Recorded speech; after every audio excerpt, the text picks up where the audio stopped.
It's time to go back in time. So yeah, let's start this off with a rhyme. Playing was hard, we often cheated. Top Gun was a game I never defeated. So what did we have besides magazines? Well, a certain little show on your TV screens. Gamesmaster aired on Channel 4, with the man himself, Sir Patrick Moore. A welcome sight for 90s telly, presented by lads like Diamond and Perry. The consultation zone was there if you're stuck, though whether it was your game was a matter of luck. To win the golden joystick, you would have to know your games, but some challenges were hard, and many went down in flames. Gamesmaster had 7 seasons, from 94 to 98. Never a better show about video games to date. On the final episode, with a tear in our eye, we saw the set close with a final wave goodbye.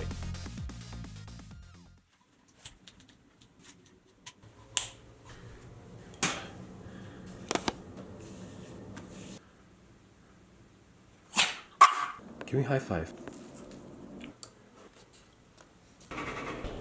So this morning I'm heading down to Torquay. Now Torquay is about 200 and something miles away from London. I'm going down there to get a tattoo. You're probably thinking, why am I getting a tattoo when I've got a guy over in Peckham that can do it for me? Well, here's the reason. This is Dave Perry. Dave manages a store called Revolver Tattoo Rooms right by the sea. He was also one of the presenters for my favourite TV show, Gamesmaster, famous for his bandana and something else that went a little bit too far in my personal opinion. This is the P-Wing. It's my favourite item from my favourite game, Super Mario Bros. 3.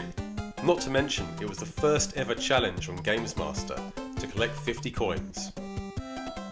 So naturally today, I'm meeting Dave Perry to talk history and get a little piece of history tattooed onto my arm. Oh yeah, back to the trip.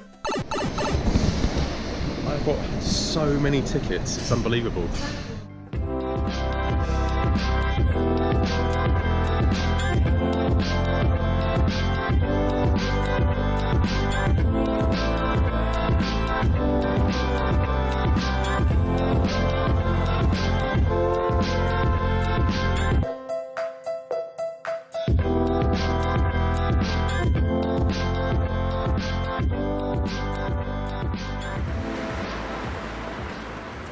I've got good news and bad news. The good news is I've made it to Torquay. The bad news is I broke my phone. I have no idea how I did that. Although maybe that's a sign.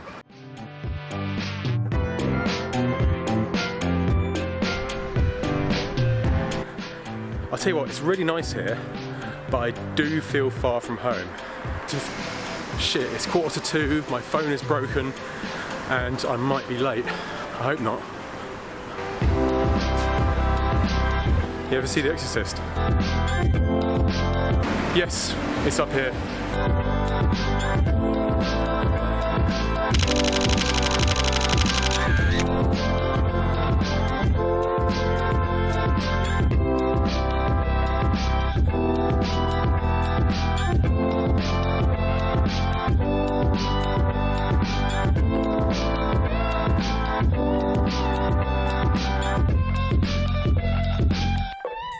Good trip? It was a long trip. It took about 3.5, 4 hours. It was very scenic. For a little tattoo, man. Yeah. So we go for the Perry-Wing. Yeah, the Perry-Wing. Can we put a little bit of shading on there, do you think? Yeah, you want some shading on there? Yeah, maybe a little bit. Where to put it, isn't it, is the problem. I mean, I've got this wing already. See, to shade off into that would be easy, like those wings. Yeah. But you've got a P in there, but we could shade around the P a little bit and put a bit of shading in. See, what you've got there, where you've got the feathers coming all the way down, you shade into the feathers, that's easy enough. But here, we've got a P in the way. Yeah. But I can shade around the P and just put a little bit of shading in if you want. I can shade from like dark to light if you want, yeah. Go with what you think is good. So you got the Mortal Kombat, is this just Mortal Kombat, is it? No, it does everything. Oh, right, okay. Nice. It's set up for Mortal Kombat. It's got my own studio, got my old studio in the background. Oh, yeah.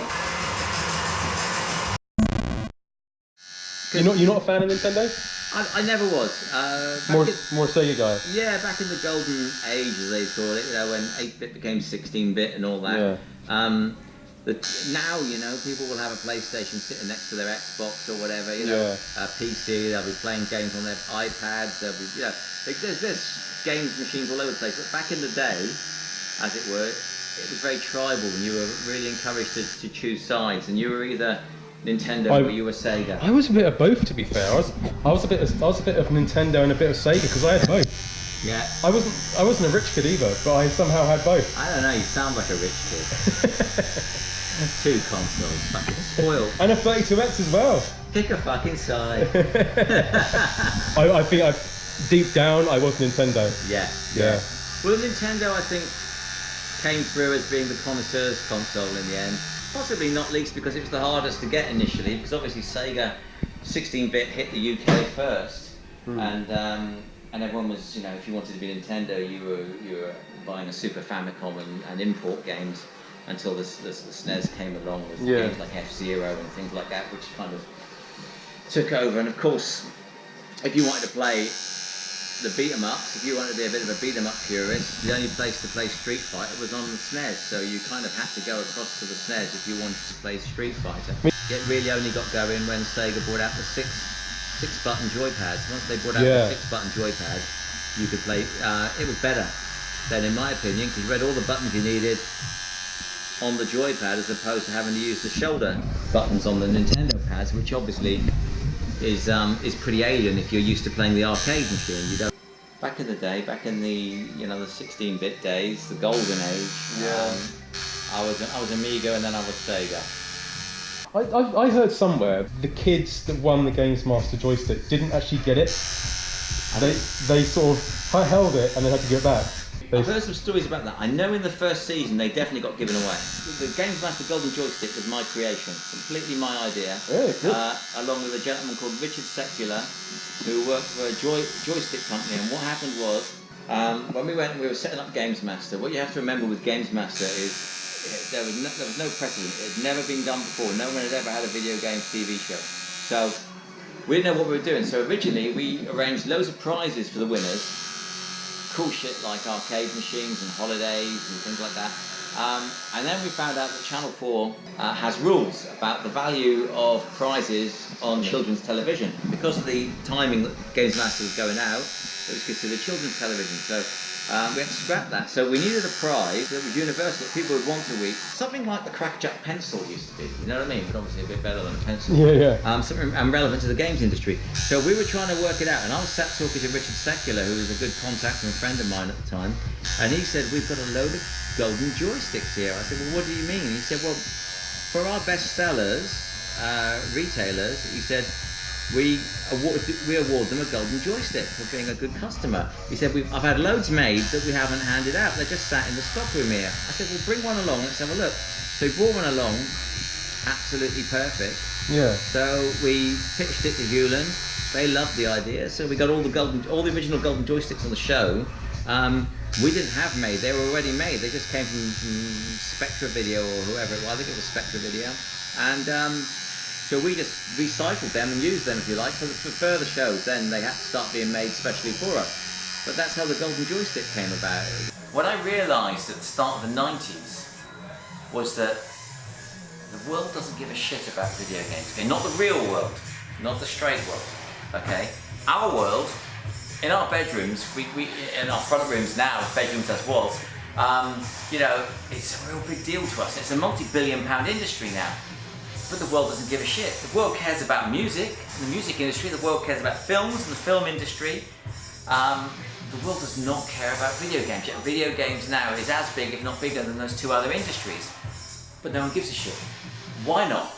Is it because we're nerdy? Is it because we don't understand it? Well, it can't be that anymore because my generation has grown up and are now in positions of power, so they must understand it. What I realised in the 90s was that the world doesn't care because it's not real. Okay. If there's a story, a video game story, if there's an article, if something happens, they've got no one to talk to. No one to talk to because you can't talk to Mario, you can't talk to Lara Croft, you can't talk to Sonic. There's no one to go to. So what I tried to do was to be a go-to figure, was to be a public figure for video gaming. I wanted Dave Perry, the Games Animal, to be something. And company magazines, readers voted me in their top 50 bachelors.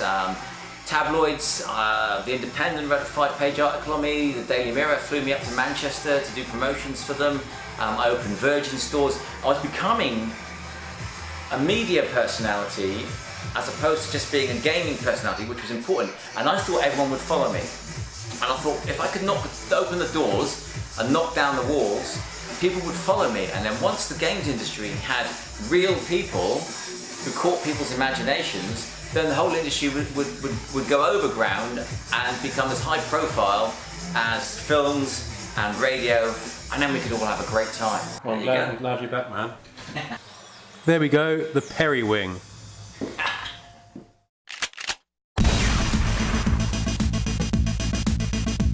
Favourite video game of all time would be Player Manager by Anko. Least favourite game of all time? That's harder because there's so many. Mario 64. Retro game related. You are the first person I've agreed to do a retro game tattoo on. I've done the nurse from Silent Hill before on a customer who came down from up north to get it done. But that was more of a Halloween thing. This is the first time I've done a game related tattoo. It's a tricky one because I don't want to say something like medieval times, or because it looks like fun in the films. I think I would go back to around about 1968 because I'm a big music fan, and I think the Beatles and Zeppelin and Warhol going on in New York. Probably New York 68 would be a great scene to go and visit. Do I believe in UFOs? Yes, I think I do. I think there's a lot of things we don't get told. I think it's probably good there's a lot of things we don't get told. I'm not one of these guys who thinks there should be complete freedom of information, because I think a lot of things should be kept under lock and key. But yeah, we can't be the only thing out there, can we?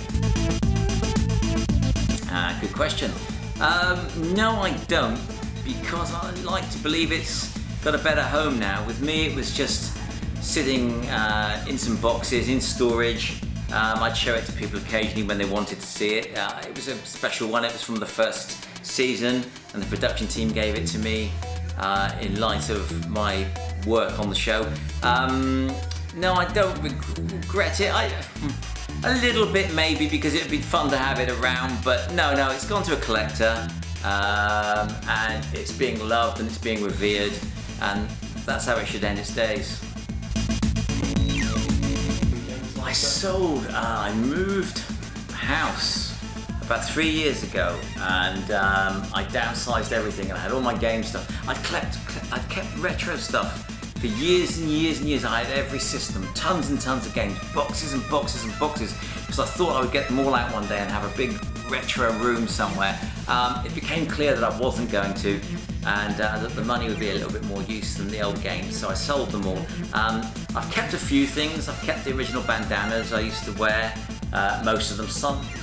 The one I wore on the Mario incident, that's been given to a collector.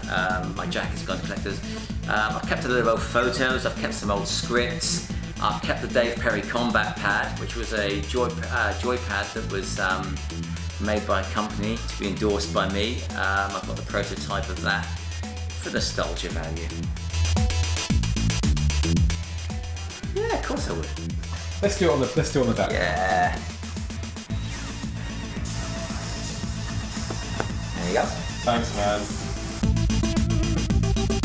Well, this year I have been in discussion with a number of retro game fans. I've had my eyes opened, travelled all around the country, particularly up north, which is scary for a southerner like myself, and been to a lot of retro conventions, arcades, and been convinced to make a bit of a comeback.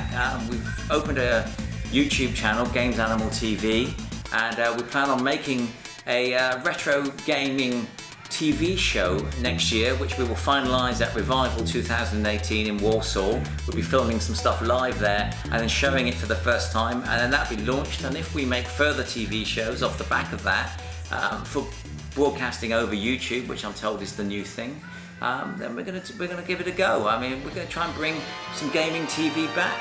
Thank you very much, Dave. Oh, you're welcome. It's been a pleasure. No problem. No problem. Nice to have you here. Yeah.